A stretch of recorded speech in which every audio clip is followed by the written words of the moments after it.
Good morning, my name is ADRIAN CHICHANDA. I'm going to talk about the direct material price variance. The exercise says the following. Cement PLC manufactured 40,568 bags of cement during the month of January. Following raw materials we purchased are consumed by Cement PLC during the period. The materials are limestone, clay, and sand. The quantity about limestone are 588. The actual price is 68 per ton and standard price is 67 per ton. To clay, the quantity are 146 tons. The actual price is 24 tons per ton and standard price is 25 per ton. To sand, the quantity is 210 tons. The actual price is $12 per ton and the standard price is $16 per ton. First, we have to calculate the actual cost. The actual cost is equal the actual price multiply the quantity. In this case, to limestone, the actual price is $68 and the quantity is 188 tons. Multiply both and the result is the actual cost, $12,784. Then we continue doing the same operation for the other materials. Then we have to calculate the standard cost of actual quantity. The standard cost of actual quantity is equal to standard price multiply the quantity. To limestone, the standard price is $67 and the quantity is 188 tons. In this case, the standard cost of actual quantity to limestone is $12,596, and then we continue the same operation for the other materials. To calculate the direct material price variance, we have the difference between. Then we have to calculate the direct material price variance. The direct material price variance is equal standard cost of actual quantity minus actual cost. To limestone, we have $12,596 minus $12,784. The difference is equal minus $188. The condition is adverse because the actual cost is higher than standard cost of alien quantity. Then we have continued doing the same operation for the other materials. In this case, it's favorable because the standard cost of actual quantity is higher than the actual cost.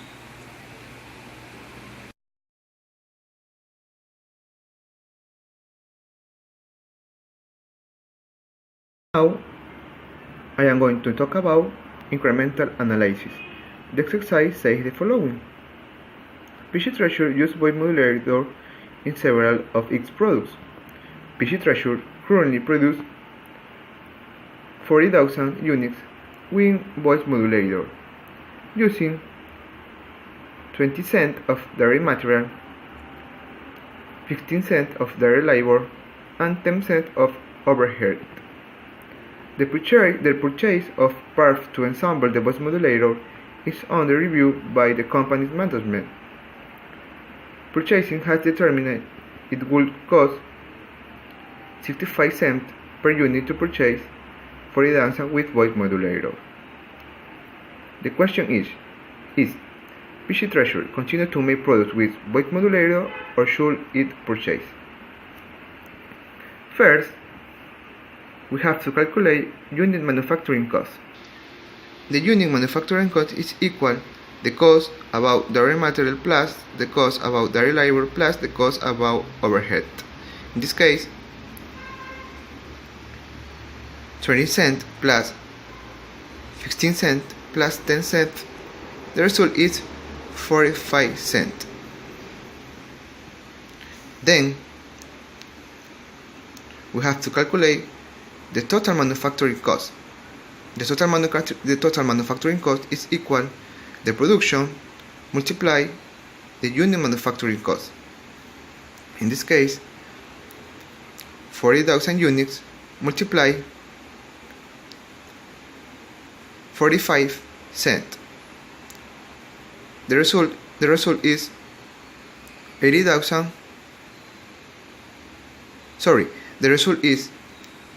$18,000.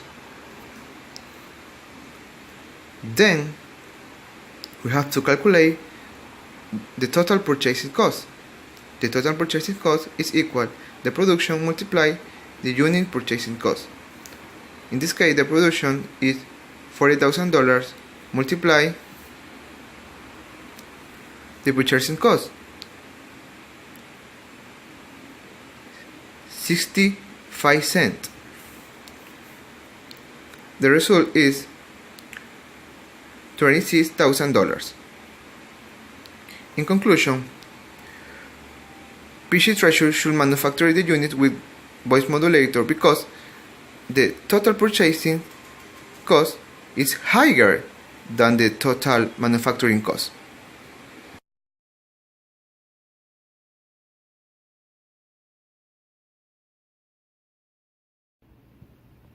The next exercise I am going to talk about is a decision tree. The exercises say the following. The rector of a school wants to promote for the recruitment of new students.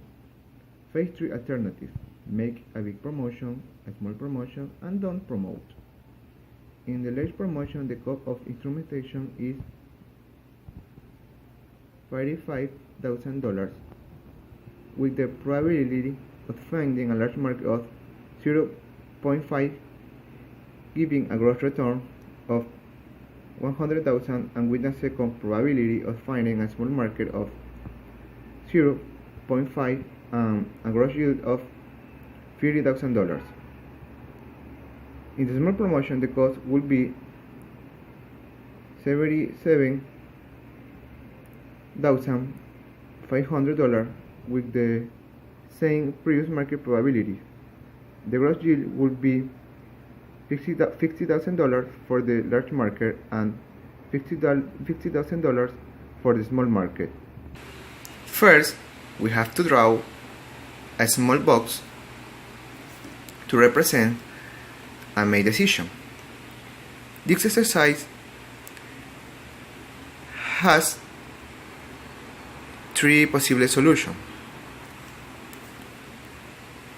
a big promotion, a small promotion, and don't promote. Each possible solution has two alternatives: a large market and a small market, large market and a small market. The large market represents 50%, and a small market represents 50% to big promotion. The large market represents 50%, and the small market represents 50% to small promotion. Is similar to don't promote. The gross return to a large market in a big promotion is $100,000. In a small market represents the gross return $50,000. The gross return to a large market in a small promotion represents $50,000, and a small market represents the gross return $50,000 too. Without promotion, the gross return is 0 to large market and small market. Then we have to calculate the NPV, in Spanish, valor presente neto o VAN.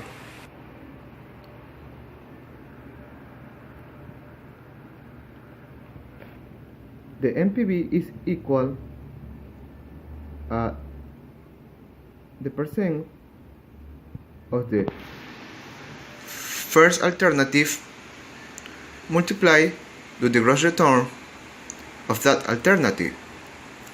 In this case, 50% multiply 100,000 plus the same operation but the other alternative. In this case, 50% multiply $50,000 minus the investment. About possible solution.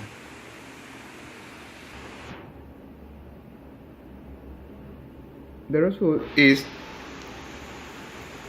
$30,000.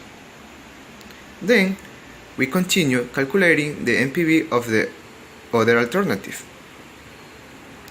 Then we choose the highest NPV, in this case a small promotion. In conclusion, for the recruitment of new students, the rector must choose a small promotion.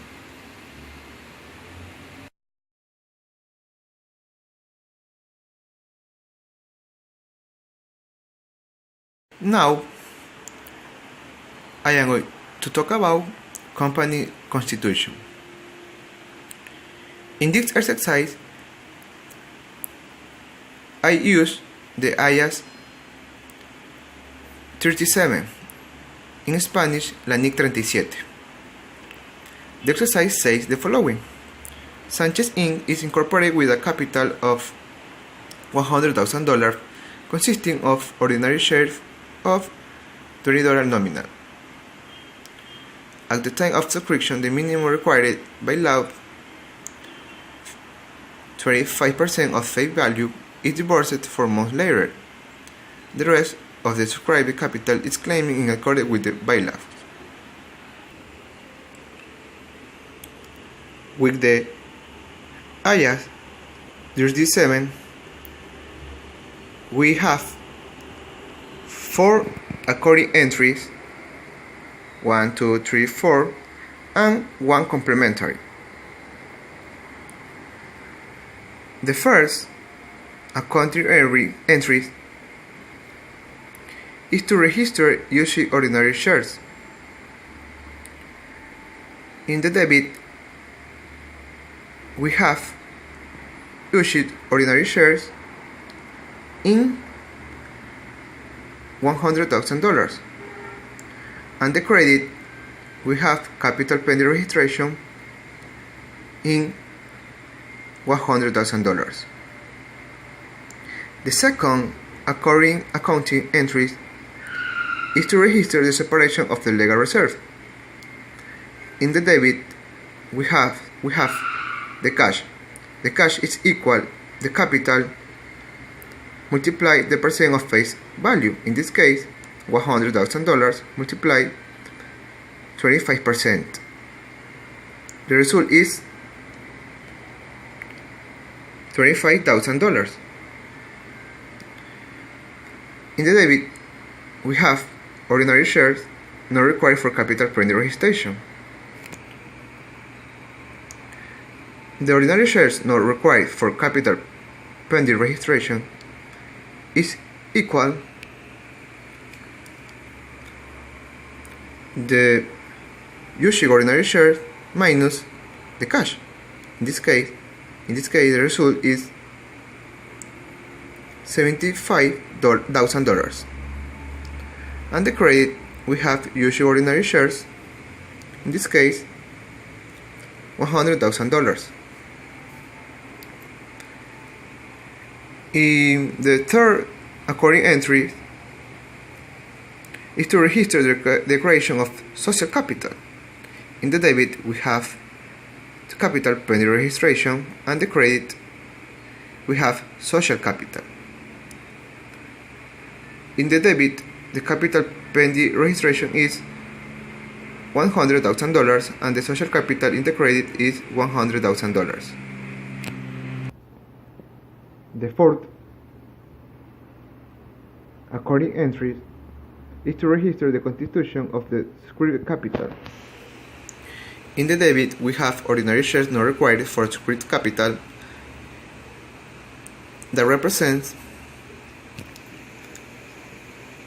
$75,000, and the credit, we have ordinary shares not required for capital pending registration that represents